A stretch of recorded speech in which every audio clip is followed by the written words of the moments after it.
In today's video, I'm going to teach you how to add data to users with custom user properties in Hubspot. We're going to walk through how to update an individual user's custom properties directly inside your Hubspot settings.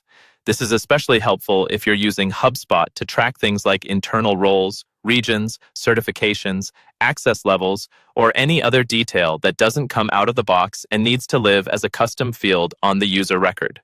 First, make sure you're logged into your Hubspot account with the right permissions to manage users. Then, start by going to your settings.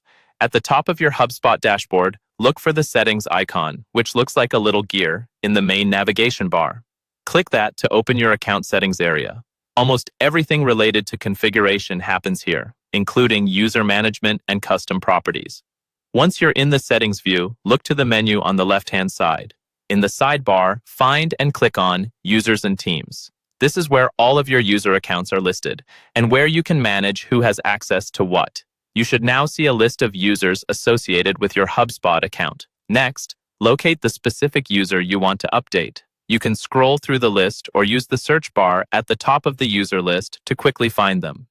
When you find the right person, click directly on their name. That will open up their user details panel, where you can see things like their email, permissions, and personal information. Inside the user details, look for the Personal tab near the top of the panel. Click on that. This tab is where Hubspot stores personal profile information for that user, including any custom user properties you've created. Now scroll down until you see the section labeled Custom User Properties, or the specific property group you're using to organize your custom fields. This area might be further down the page, so don't worry if you need to scroll a bit to find it. Once you see your custom properties, click into the field you want to update and type in the data you'd like to store for that user. Take a moment to double-check for accuracy, especially if these values will be used for reporting, segmentation, or permissions.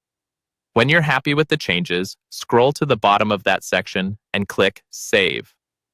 Hubspot will update the user record with your new custom property data, and those values will now be available throughout your account wherever user properties are used.